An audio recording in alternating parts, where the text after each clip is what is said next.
Outlet पर होगा आपके सारे फिजिक्स के इंस्टीट्यूट मैथ्स का सफाया। बस अपने फोन से क्वेश्चन की फोटो खींचो, क्रॉप करो और तुरंत वीडियो सोल्यूशन पाओ। डाउनलोड कीजिए डाउटनेट ऐप अभी या फिर व्हाट्सएप कीजिए अपने डाउट्स 8 400 400 400 पर। इस क्वेश्चन में हमें एक क्यूबिकल ब्लॉक दिया गया है जिसका साइड लेंथ हमें मालूम है। इसे एक रफ हॉरिजॉन्टल सरफेस पे रखा गया है और क्यूबिकल ब्लॉक और फ्लोर के बीच में जो कोएफिशिएंट ऑफ फ्रिक्शन है वो भी हमें मालूम है।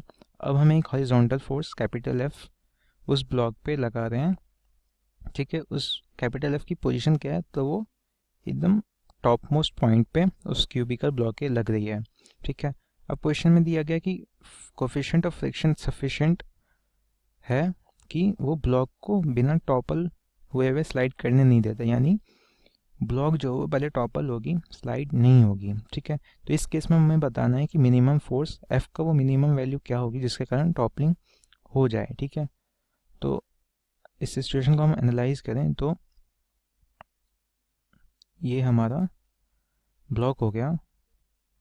अब इस पे एक फोर्स एफ इधर लग रहा है। ठीक है, एक कैपिटल एम जी इधर लग रहा होगा वेट। ठीक है, और नॉर्मल फ्लोर से हमारा ऊपर की ओर आ रहा होगा। ठीक है, नॉर्मल।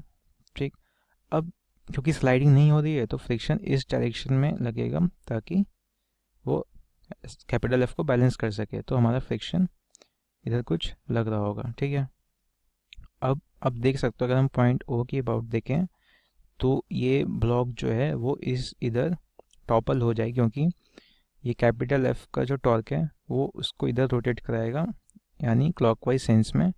और ये जो स्मॉल एफ का जो फोर्स है वो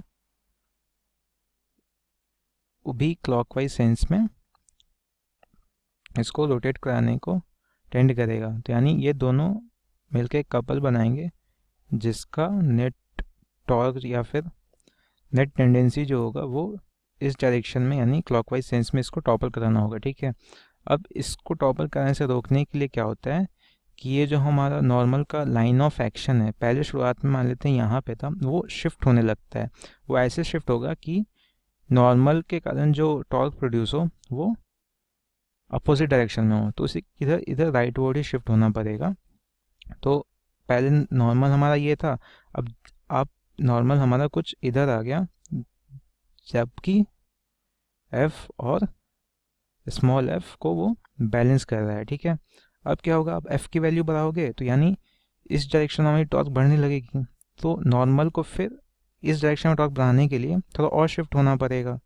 ठीक है, क्योंकि टॉर्क क्या होता है, नॉर्मल का टॉर्क यहाँ पे क्या होगा, N into are.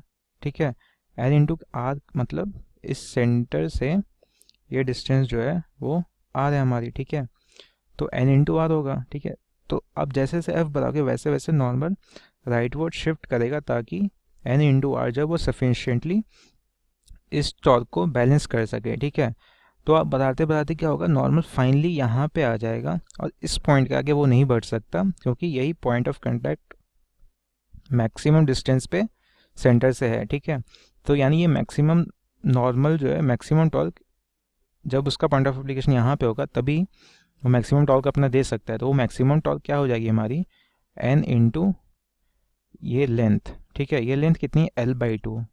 L by to ये किसके बराबर होगी, जो टॉर्क एफ और स्मॉल एफ के कारण होगा। तो वो टॉर्क कितना होगा, तो कैपिटल एफ के कारण आप हमारा क्या हो जाएगा, कैपिटल एफ के कारण हमारा हो जाएगा F into L by to, और फ्रिक्शन के कारण हो जाएगा F into L by to, ये बैलेंस हो जाएगा। ठीक है, अब एन जो है वो एम जी के बराबर है, एम जी, और एल बाई टू आ जाएगा इधर, और फ्रिक्शन की वैल्यू हम क्या लिख सकते हैं इसको, एफ, क्योंकि स्लाइडिंग नहीं हो रही, यानी F is equal to F है, एफ एल बाई टू हमारा आ गया।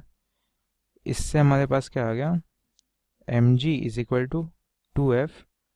इससे हमारी एफ की वैल्यू क्या आ गई, एम जी बाई टू। ठीक है, तो हमारा आंसर क्या आ जाएगा, एम जी बाई टू।